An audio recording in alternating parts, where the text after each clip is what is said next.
We're always making progress. Yes, we are.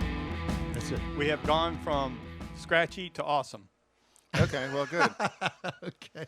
So let's put awesome up. Are we ready? I think so. All right, let's give it a shot. Are you there, Nick?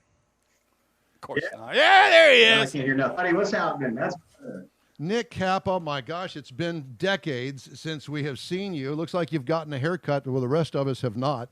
So it's really good. Yeah, I know. It's really good to see you, man. So Nick is a big high-titled guy with FCA up there in Auburn Hills, Michigan. And he has with him over on the left-hand side of your screen, over to his right, that would be a fellow that is actually the electrification guru of FCA by the name of Brian Spohn. Brian, it's good to see you too, and thanks for joining us today.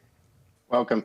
Thank you. Yep. So, Nick, let's start with you. How are things at FCA? What's going on up there? Are you getting the plants up and running, or you get plans in progress? Where do we stand with all that? Yeah, that's all in motion right now. What's really been great is the way we've been working together and the amount of time we all have now. It's not just a matter of getting the job done. It's also, there's a lot of mental health to be able to spend more time at home. But especially Brian, he actually has a 45-minute commute. So what I really wanted to talk to you guys about today, though, was the confusion with what electrification is. And then when you say something's an electrified vehicle, I think people immediately say, oh, it's an electric car. That's not necessarily true. There's actually a lot of different forms of electrification. And depending on what type of vehicle it is, anywhere from a city car, which can be a pure electric car, to a pickup truck, which really needs an addition of a different kind of powertrain, because pickup truck owners, as you know, they tow, they haul. They need to be able to move a lot of weight, and they don't necessarily want to stop and charge every 10 minutes. And so that's exactly where the eTorque system comes in, and that's where Brian Spohn comes in, because he is the man behind all of that. Mr. eTorque. Yeah, Mr. Right. eTorque. What a title. I like that. Is that the way you introduce him for all of people all across the United States, Mr. eTorque? Or the father of. That works. Yeah, the PR team's gotten creative and referred to me as the father of eTorque. Well, I like it. I have to tell you that I did get a chance to experience it in the Ram truck, and I have to tell you, when I opened the hood, Conrad DeLong was standing right there with me, and we all went, oh, wow, that's really cool the way that works. So I'll let you two to decide how we're going to explain how the eTorque system works under the hood of a Ram truck. Sure. Let's start before we go directly into the eTorque family. Let's talk quickly about the forms of electrification, because it's kind of a confusing space for a lot of people. And FCA is a number of areas that we actively participate in electrification. We start with our entry product with the 12-volt start-stop architecture, which allows us to save fuel at zero speed conditions with a conventional powertrain system. And then we move up to our eTorque family, which includes an increase in capability for the battery pack. The starter motor generator is now a component on the front end accessory drive, where we adapt the conventional powertrains like our legendary Hemi engine to do mild hybrid duty in that product family. And then we move up again from there to the plug-in hybrid, like our Pacifica minivan, which allows us to then do full plug-in charge capable system capability with that. And then, of course, what many people refer to as electrified cars is pure battery electrics, where the propulsion system is completely removed from gasoline and just operated with electrical capacity. Okay. Yeah, I told you guys he talks like C-3PO, doesn't he? Sounds just like him. So let's talk about the eTorque system specifically. Yeah, so our eTorque product, ultimately, I always start off with what was our mission. The eTorque mission was to provide customers improved fuel economy, deliver optimal drivability, enhanced ownership value, and offer increases in capability without any sacrifice in performance. And we do that with the use of a electric motor generator unit and a 48-volt battery within the product. And so, but it utilizes that architecture seamlessly where the driver doesn't even know that that's engaged. Yeah, we typically talk through our eTorque family with 6 customer experiences. The first one being the auto stop capability of the product that can be in ideal conditions up to 10 minutes of duration. So think of it as your Hemi engine is idling, about a 1.7 fluid ounce shot glass worth of fuel is saved every 90 seconds of that being off. So you can see how that could add up significantly in stop and go traffic for a consumer. Right. We also then use e-roll assist technology, where as we transition from that auto stop to the auto starting capability, we do that in about 400 milliseconds, about the time it takes you to blink an eye. We go from your foot removing off the brake pedal to the engine being capable of now operating through the transmission with the electric motor drive to generate torque at the wheels, which is how we get to that seamless transition of moving.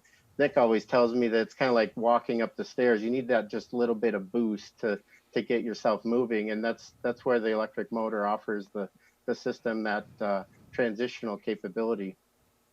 And one of the things I've noticed about it is, having driven a variety of other brands auto stop start, you really don't notice it very much at all in the Ram products, where some of the others you kind of get this, I'll say, a clunk or an unloading of the motor mounts as it engages and disengages. So, that's one of the things you guys have done a real nice job of engineering, that sensation of the auto start stop out of the driver experience.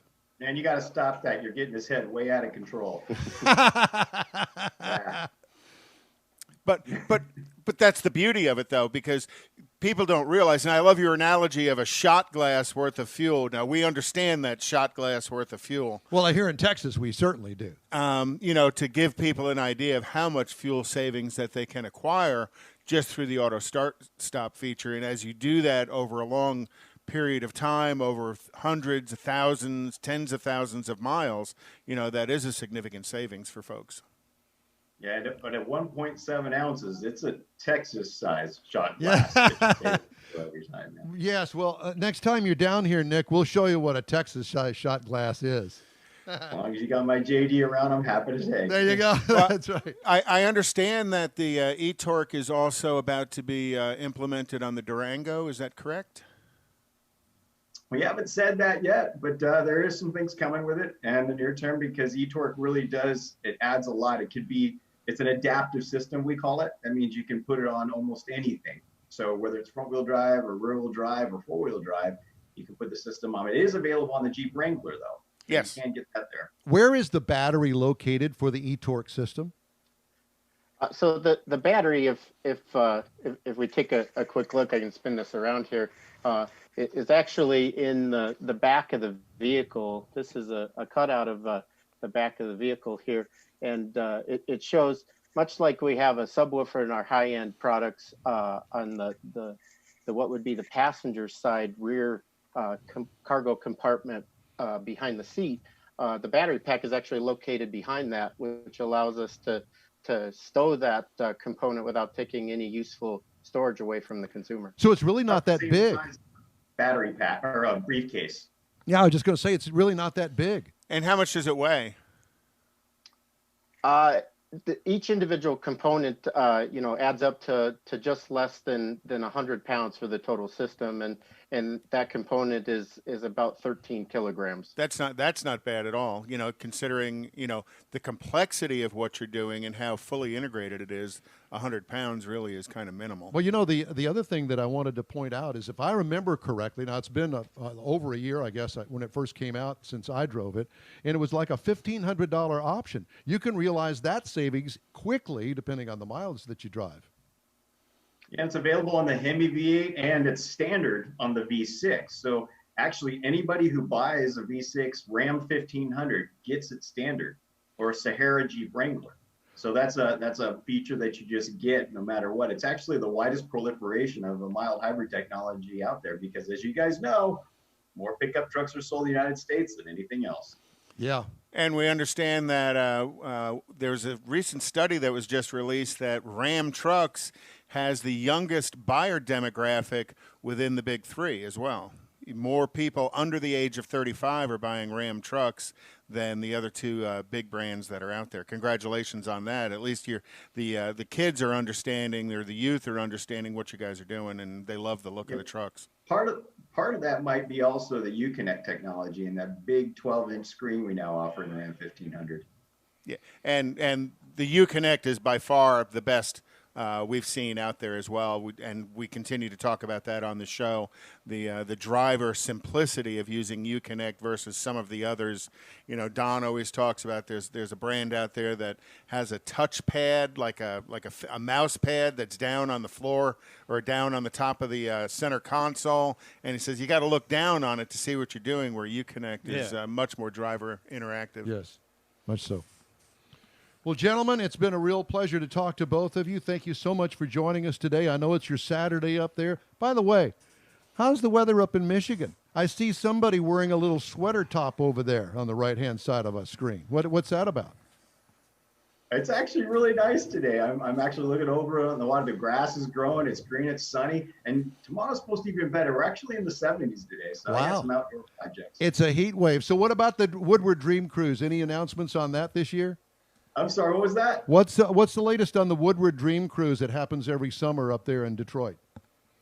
You know, I'm not sure what's going to happen. As you guys know, we do our roadkill nights just the weekend ahead of that, and it's always a big deal. I remember when I first moved to Michigan, that was something I will never miss. I love Woodward Dream Cruise. I hope it still continues on in August. We're keeping our fingers crossed. Good health to both of you. Thank you so much for joining us, and we'll talk to you again soon. Take care, guys. In real time. See you later. Thank you. Thanks. You too. Brian Spohn and our good friend Nick Cappa with FCA and Ram Trucks talking about the eTorque system. We've got more, including the Ram Tracks feature in Wheel Times Weekly. Look into the Ram Nation coming up after this quick break.